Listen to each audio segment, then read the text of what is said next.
La Oumma de YouTube, que la paix soit sur vous. Mère ou épouse, qui passe en premier? Alors j'entends déjà des gens me dire, c'est facile, c'est la mère, puisque le prophète nous dit que le paradis est au pied des mères. Et d'autres nous dire, non, non.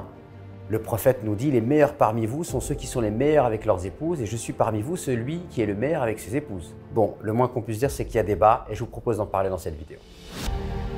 Mère ou épouse, qui passe en premier? La première chose que j'aimerais dire, je pense que cette question est extrêmement réductrice, puisque c'est une question qui peut mettre en conflit dans la tête de l'homme la place que va occuper sa femme pour lui et la place que va occuper sa mère. L'islam étant une religion sage, qui recherche l'harmonie et l'équilibre, on peut dire qu'en fait, l'islam a accordé à la femme des droits et elle a accordé à l'épouse des droits. Et pour l'homme, donner ses droits à son épouse et à sa femme, c'est tout à fait compatible. Si cela était incompatible, ça voudrait dire que finalement, l'islam est une religion qui comporte un défaut. Or, l'islam étant la religion d'Allah, subhanahu wa ta'ala, nous considérons, nous les musulmans, que c'est une religion parfaite. Et dans la manière dont l'islam a donné des droits aux uns et aux autres, il y a une harmonie.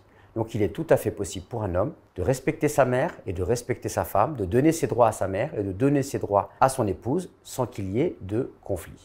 Alors certains pourraient me dire, oui, mais il y a bien une question juridique qui a été traitée par les fuqaha, c'est-à-dire que si une mère demande à son fils de divorcer de son épouse, alors effectivement, le fils peut dans certains cas répondre favorablement à sa mère, dans la mesure où ce qui est demandé par la maman repose sur des choses qui sont légitimes. Car on ne peut pas imputer à l'islam une injustice. On ne peut pas imaginer que l'islam autorise la mère à demander à son fils de divorcer de sa femme pour des motifs qui seraient injustes. Donc je pense que le plus important à retenir pour les frères, c'est que l'islam a donné des droits à la maman et à la femme et respecter et assumer sa responsabilité en tant que fils et en tant qu'époux est tout à fait possible. Et en aucun cas, vous ne devez laisser par exemple votre mère, sous prétexte de bienfaisance envers les parents, vous pousser à être injuste envers votre épouse. Et en aucun cas, vous pouvez laisser votre épouse, sous prétexte de bon traitement de l'épouse, vous pousser à être injuste vis-à-vis de votre mère. Alors là, on est dans la théorie, mais on sait bien que dans la pratique, c'est beaucoup plus complexe que cela. Je vais vous donner des exemples concrets. Donc restez bien jusqu'à la fin de cette vidéo. Ces exemples concrets sont tirés de questions que j'ai reçues et que donc j'ai dû traiter avec les gens qui m'ont posé ces questions. Premier exemple, une mère de famille qui impose à son fils de lui donner une somme d'argent chaque mois.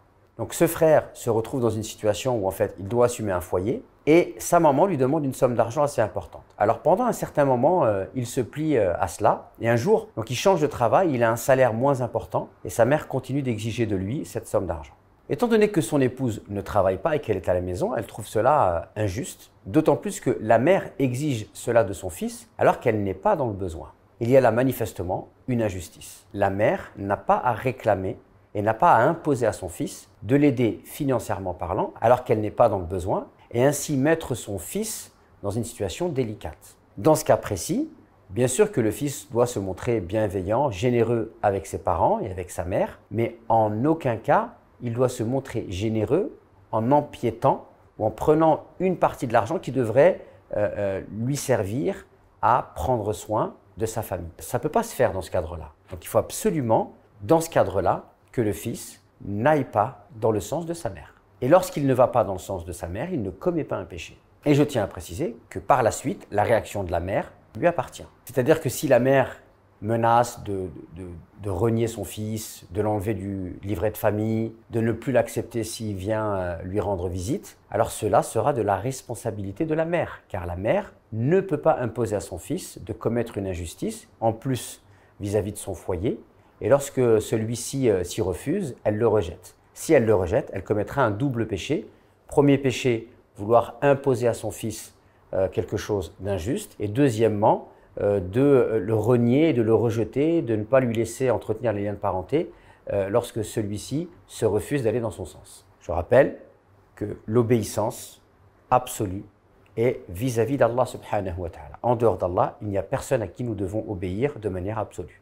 Le deuxième cas de figure, c'est un peu plus psychologique, beaucoup moins concret, c'est la mère qui dit à son fils « Depuis que tu es marié, tu as changé. Depuis que tu es marié, je sens que tu ne m'aimes plus, tu t'es détourné de moi, tu n'es plus comme avant. » Très souvent, derrière ces paroles, alors je ne dis pas qu'à tous les coups, la mère, dans ce qu'elle dit, il n'y a pas un fond de vérité ou ça ne peut pas être vrai, mais très souvent, quand la mère fait ce genre de reproche et qu'il n'y a pas des faits concrets pour le prouver, alors c'est du chantage. Et derrière ça, il y a une forme de jalousie. Donc c'est tout à fait compréhensible que certaines mamans puissent ressentir de la jalousie puisqu'elles ont été éduquées pour avoir le rôle de maman et pour rester au foyer. Et quand les enfants grandissent et quittent le foyer, très souvent elles se sentent seules et démunies, elles ne se sentent plus utiles. Alors c'est un moment parfois délicat pour les mamans, mais en continuant à aller dans le sens de vos mamans, vous ne leur rendez pas service. Donc méfiez-vous de ce chantage affectif. Le troisième exemple que je peux vous donner, c'est la maman qui considère qu'elle doit commander son fils même lorsqu'il est dans sa vie de couple. Donc elle lui dit quel intérieur il doit acheter, quelle voiture il doit acheter. S'il prend une décision qui relève de la vie de couple sans la consulter, elle se met en colère.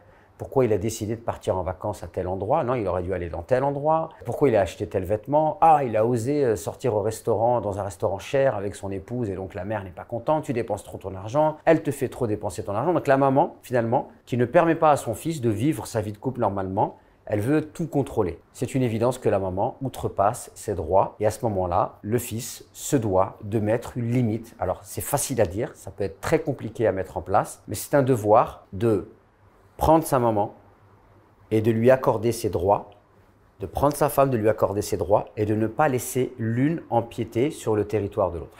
Il y a peut-être des mamans qui me regardent et elles sont en train de se dire bah dis donc, il n'est pas très gentil Ismaël parce qu'il parle que des mamans. Ne vous inquiétez pas, maintenant on va parler des belles filles. Alors il peut y avoir un autre exemple, c'est la femme qui n'est pas gentille avec sa belle-mère. Elle n'est pas gentille avec elle, elle n'est pas patiente. Peut-être que quand elle a été éduquée, on l'a tellement mise en garde contre les belles-mères que du coup, elle est très méfiante, très froide, très distante. Elle veut absolument mettre une grande distance entre elle et sa belle-mère.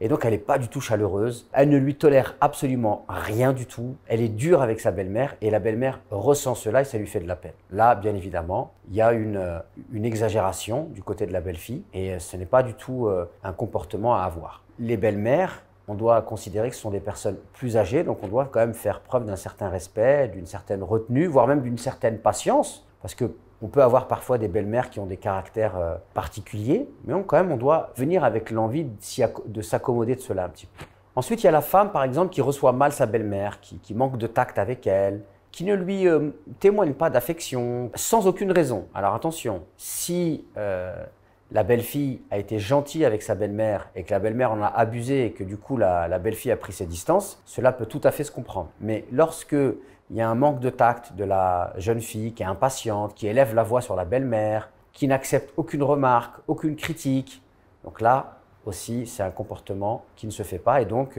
le mari doit être capable aussi de dire à sa femme qu'elle outrepasse ses limites. Autre chose aussi, la femme qui dit du mal de sa belle-mère à son mari. Alors ça, c'est une grave erreur. J'ai envie de dire, même si ce que vous dites est vrai, vous ne devez pas faire cela. Il n'y a personne qui apprécie qu'on lui dise du mal de ses parents. Que faire si vous avez une belle-mère qui est extrêmement difficile? La chose que vous devez faire, vous devez tout simplement réclamer vos droits à votre mari.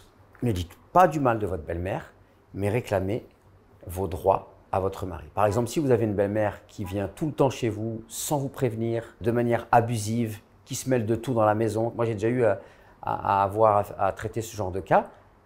Vous ne dites pas du mal de votre belle-mère, mais vous dites simplement à votre mari, j'aimerais bien quand même avoir un minimum d'intimité chez moi. Je ne suis pas contre que ta maman puisse venir, mais si elle pouvait nous prévenir quand elle vient, etc., pour que je puisse me préparer. Voilà, ça c'est une manière intelligente de mettre votre mari face à ses responsabilités. Donc ne lui dites jamais du mal de sa maman, mais par contre, réclamez vos droits qui, eux, sont légitimes. Alors, j'entends déjà la question de celles qui me diront « mais moi, je suis dans cette situation, je n'ai jamais dit du mal de ma belle-mère à mon mari, je lui ai fait constater un certain nombre de choses, je lui ai réclamé mes droits, mais il n'y a rien qui change. » Alors, s'il n'y a absolument rien qui change et que vous subissez énormément d'injustice, eh bien, prenez vos dispositions et mettez un ultimatum à votre mari. Mettez-le devant le fait accompli et soyez prête à aller au bout. Parce que parfois, il y a des situations où la belle-mère est tellement difficile, l'enfant est tellement lobotomisé par sa mère que vous n'aurez pas d'autre solution que d'aller jusqu'au divorce. Donc plutôt que d'attendre de nombreuses années, soyez clairvoyante sur la situation. Voyez, est-ce que le mal de la belle-mère est aussi insupportable que cela ou alors peut-être est-il supportable?